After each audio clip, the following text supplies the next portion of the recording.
sa atan lalpa chati lagan sange.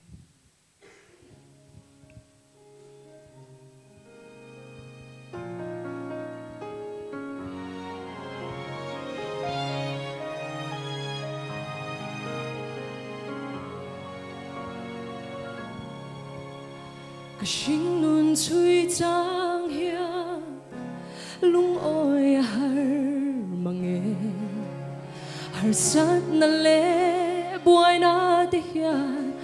ni tin min hua chi na chan pui tu reng om lo ang hian thin lung arum chi na lalpa be sei na ero anung reng chi Katana pa cha ani o katana cha ani kakong te tuangin lang lo ma se hey ka shereng min en kol chi min mangai tu ani kay katan ya lalpa cha Ilam hoi nang ngai tu I hoi san ngai lo ba I mu tir chi I ngai sak zia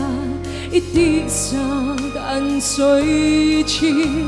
Kay bay say tu rek nay lo hi lalpa ilam ka hoi Nang matsaw ani kan bay say may eng su Katana pa cha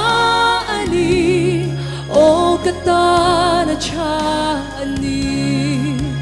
kakong te tuangin lang lo ma se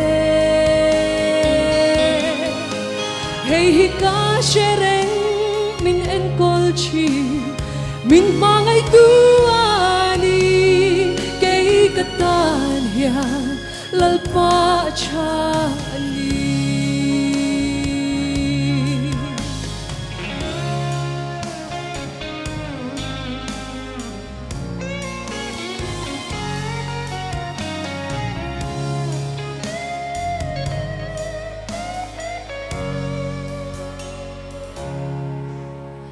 Nang malam chan tu te Chan him lo ang ma se Sajak ka te imu tir ka I chen sit na an sang Kay po lalpa hey ka tu ber Ike bula umhi Chu chu lu hianin kay zong karing chine Katana pa cha ani o katana cha ani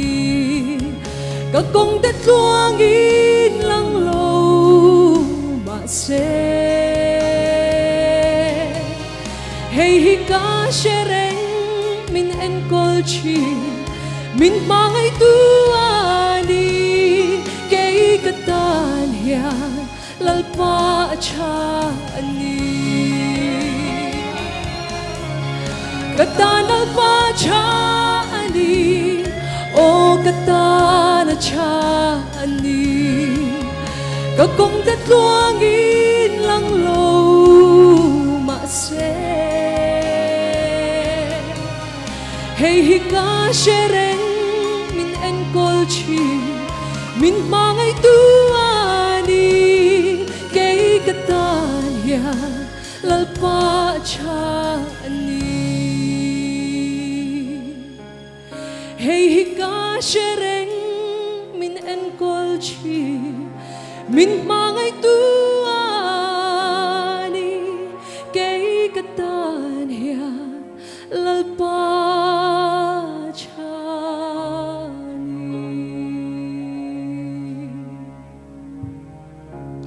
Afakla lalpan kan zata mal somro se